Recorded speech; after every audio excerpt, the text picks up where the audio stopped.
اب یہ مسئلہ ہے کہ فطرانہ ہم کن کو دیں؟ فطرانہ بھی ہم ان لوگوں کو دیں گے جو غریب ہیں، مسکین ہیں، ضرورت مند ہیں،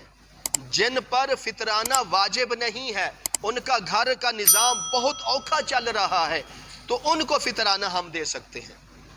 غربا، مساکین، یہ جتنے آ جاتے ہیں، جن لوگوں کو ہم زکوٰۃ دیتے ہیں، انہی لوگوں کو ہم فطرانہ ادا کریں گے۔ تو یہ آپ نے جب فطرانہ ادا کرنا ہو یا زکوٰۃ دینی ہو تو آپ نے اچھی طرح ان لوگوں کو دیکھنا ہے کہ واقعی یہ اس فطرانے لینے کے مستحق ہیں یا ایسے یعنی کہ بہانے سے بنا رہے ہیں یا پھر ایسے یعنی کہ جھوٹی باتیں کر کے ہم سے فطرانہ لینا چاہتے ہیں۔ اکثر یعنی کہ جو مانگنے والے لوگ ہوتے ہیں ہم ان کو نہیں جانتے، پتہ نہیں ان کے پاس کتنی پراپرٹی ہے، بلکہ آج کل تو فقیر ایسے ہیں ان کے پاس بڑی بڑی پراپرٹی موجود ہیں لیکن پھر بھی وہ مانگتے ہیں کیونکہ ان کا کام کاروبار مانگنے کا ہے۔ تو اس لہٰذا آپ جب کوئی آپ کے دروازے پر مانگنے والا ہے تو اس کو کچھ نہ کچھ دے دیا کریں، اس کو خالی نہ موڑا کریں، لیکن آپ فطرانہ یا زکوٰۃ جس کو بھی دیں تھوڑی تحقیق کر کے دیں کہ واقعی یہ اس زکوٰۃ فطرانے لینے کا مستحق ہے یا نہیں ہے۔ تو جب آپ فطرانہ ادا کریں تو سب سے پہلے آپ اپنے رشتے و مداروں میں دیکھیں گے،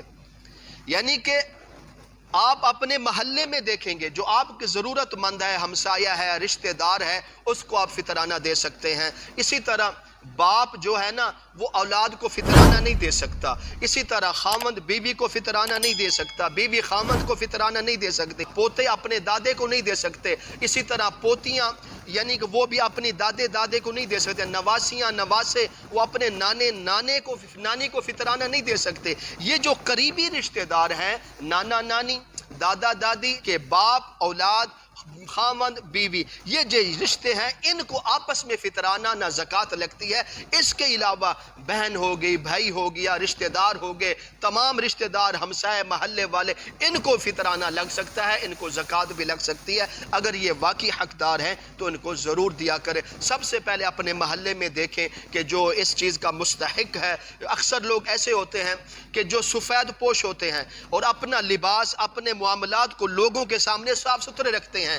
لیکن ان کے گھر کا نظام بہت تنگ ہوتا ہے، کسی کے آگے ہاتھ بھی نہیں پھیلاتے۔ ایسے لوگوں پر بھی ہم نے دھیان کرنا ہے جو مانگتے نہیں ہے، سفید پوش لوگ ہیں لیکن ان کا گھر کا نظام نہیں چلتا، تو ایسے لوگوں پر بھی فطرانہ ادا ہو جائے گا، ان کو بھی دینا چاہیے۔ اس کے علاوہ اکثر لوگوں کی یعنی کہ عادت ہوتی ہے وہ مانگتے ہیں ہمیں فطرانہ دیں، ہمیں زکوٰۃ دیں، لیکن جو مانگتا ہے اب آپ تحقیق کریں واقعی وہ اس چیز کا حقدار ہے تو اس کو فطرانہ آپ دے سکتے ہیں۔ اسی طرح سب سے پہلے اپنے محلے میں، رشتہ داروں میں، پھر آپ باہر جا کے فطرانہ وغیرہ ادا کریں گے۔